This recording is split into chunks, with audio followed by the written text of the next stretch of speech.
wassalamu ala ashrafil mursalin Sayyidina Muhammad wa ala alihi wa sahbihi ajma'in, amma ba'du. Mitra Persada FM yang dirahmati Allah, kita bersyukur sampai hari ini Allah memberikan kita nikmat sehat, nikmat kesempatan untuk beribadah kepadanya. Pada hari ini kita bersama-sama mempelajari kalamullah, surat-surat dalam Al-Quran melalui tafsir Al-Jalalain. Kenapa memakai tafsir? Karena tafsir itulah yang menjelaskan maksud dari ayat itu. Walaupun mufassir satu dengan yang lainnya ada yang tidak sama dalam menafsirkan, tetapi kita berpegangan pada seorang mufassir, maka disitulah kita berpedoman. Artinya mufassir itulah yang bertanggung jawab terhadap penjelasan tersebut. Kita mengikuti tafsir Al-Jalalain karangan Syekh Jalaluddin Al-Mahalli dan Jalaluddin As-Suyuti. A'udzu billahi minasy syaithanir rajim. Bismillahirrahmanirrahim. Allahu yabsutur rizqa liman yasha'u wa yaqdir wa farihu bil hayatid dunya wa mal hayatud dunya fil akhirati illa mata'. Kemudian alladzina amanu wa tatma'innu qulubuhum bi dzikrillah, ala bi dzikrillahi tatma'innul qulub.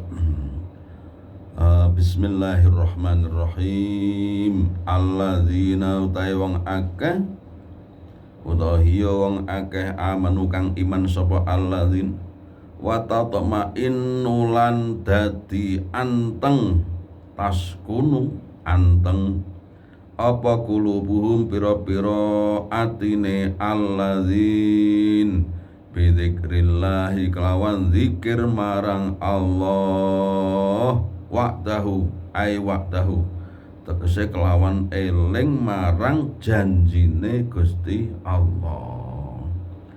Jadi penjelasan dari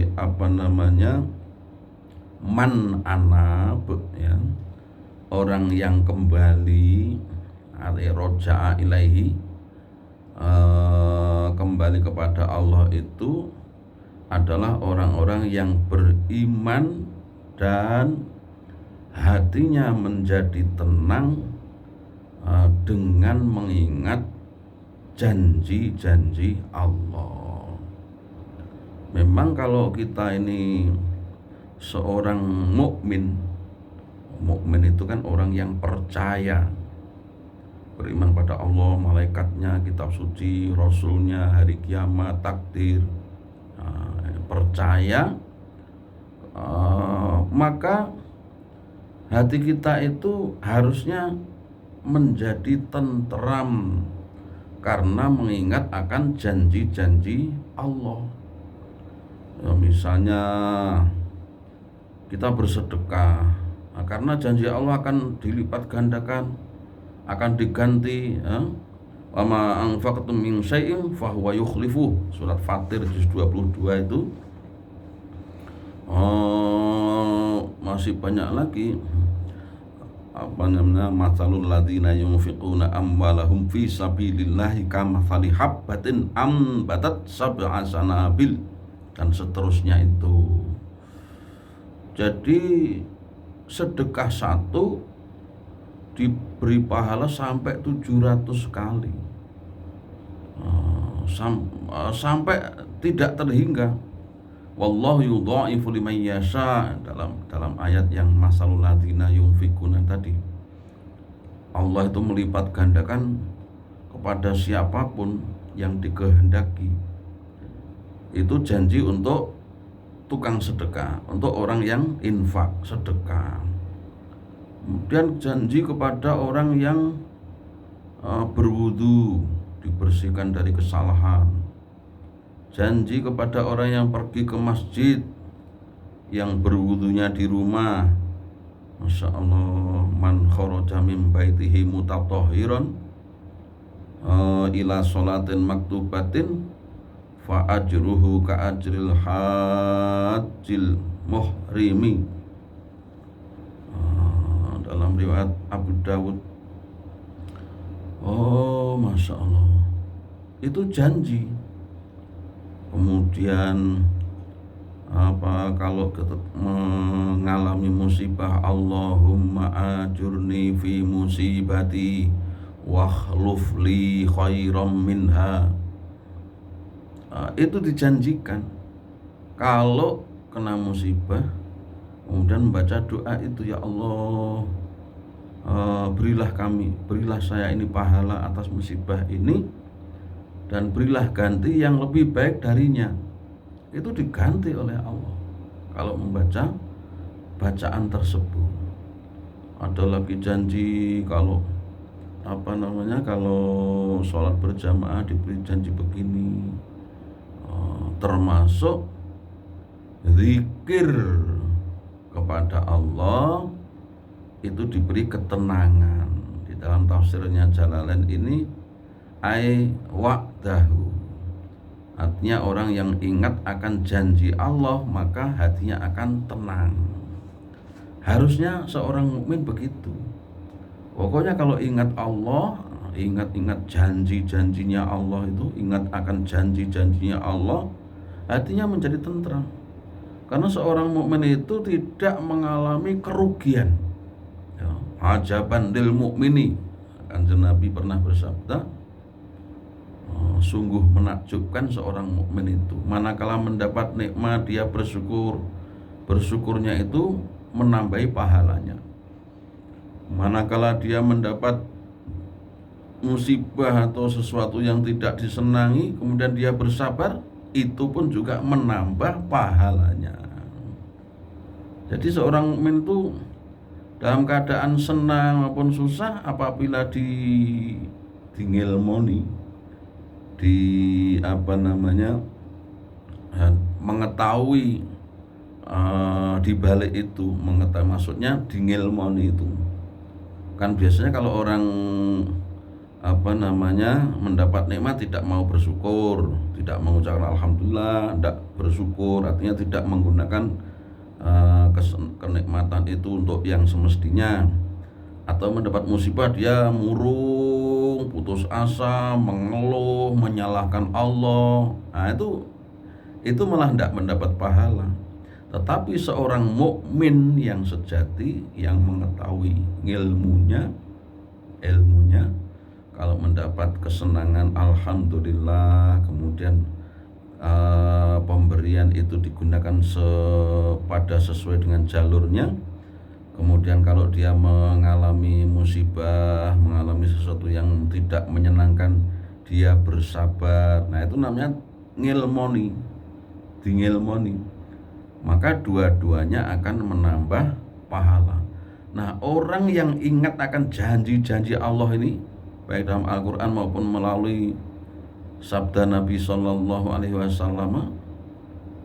orang itu akan tentram. Karena hidupnya tidak ada putus asa, tidak ada putus harapan, tidak ada pesimis, tidak ada. Misalnya gimana ya rezeki? Ingat ayat Allah, wa ma min dabbatin fil ardi illa 'alallahi rizquha, gitu. Tidak ada makhluk yang melata termasuk manusia ini kecuali rezekinya dijamin oleh Allah. La yamutanna ahadukum hatta ya'tiyahu akhiru rizkin huwalah. Tidak akan mati salah seorang dari kalian sebelum dikirim jatah rezekinya yang terakhir untuknya. kan janji-janji. Artinya orang yang beriman dijamin. Ya manusia semua itu dijamin. Yang masih hidup insya Allah rezekinya ada, walaupun ada yang bagian dikit, ada yang bagian banyak. Wa tatma'innu qulubuhum bidzikrillah, ala eling-eling, bidzikrillah kelawan eling marang Allah. Yang tadi itu ingat kepada Allah, artinya ingat akan janji-janji Allah itu tatma'innu, bisa tentram apa al-qulubu pira-pira ati, ai qulubul mukminina, tegese pira-pira atine wong-wong mukmin. Nah, kita terus belajar seperti ini, belajar menata hati kita. Kalau begitu orang yang beriman itu mestinya banyak senangnya. Karena apa? Karena kalau mendapat nikmat alhamdulillah, kalau mendapat sesuatu yang tidak menyenangkan alhamdulillah, tetap mengucapkan alhamdulillah dan tetap bersabar. Nah, di situ kan dengan bersabar itu kan hati menjadi tenang kan. Ngene iki wis lakon. Ngene iki Poneh orang lain yang diberitahu, oh ngono kuwi wis ora awakmu dhewe, ora ngijeni. Wong liya ya kadang luwih parah timbangane awakmu. Kadang ya padha, kadang ya lebih mudah dibanding yang kau hadapi. Tapi sing jelas ora gur awakmu sing ngalamin yang enggak menyenangkan. Akhirnya dia kan hatinya tenang. Oh iya ya, aku ora ngijeni. Dan ini pernah dialami oleh Kanjeng Nabi sallallahu alaihi wasallam ketika beliau berdakwah, orang-orang di sekitarnya tidak mengikuti, malah mengolok-olok, malah sampai mengancam mau membunuh. Kanjeng Nabi kan susah juga, manusia sifat basyariah ya susah juga. Maka turun ayat tentang kisah-kisah. Diberi kisah Nabi Ibrahim. Istilahnya Allah itu seperti mengatakan, Muhammad, kamu itu tidak sendirian mengalami seperti itu. Dulu Nabi Ibrahim juga banyak tantangan. Siapa namanya, Raja Namrud mau dibakar, kemudian kaumnya yang yang meyakini bahwa penguasa itu alam semesta ini seperti matahari atau bintang.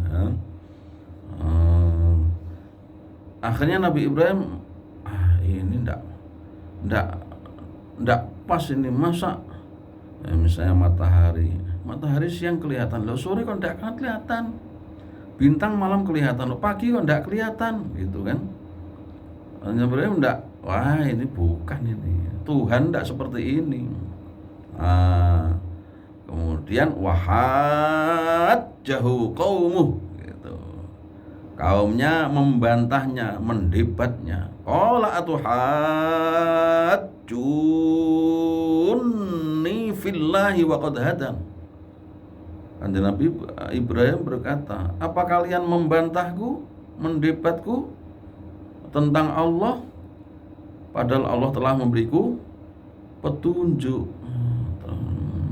Wa kaifa akhafu ma asyraktum wa la takhafuna annakum asyraktum billahi ma lam yunazzil bihi sultana, gitu kan, ma lam yunazzil bihi alaikum sultana.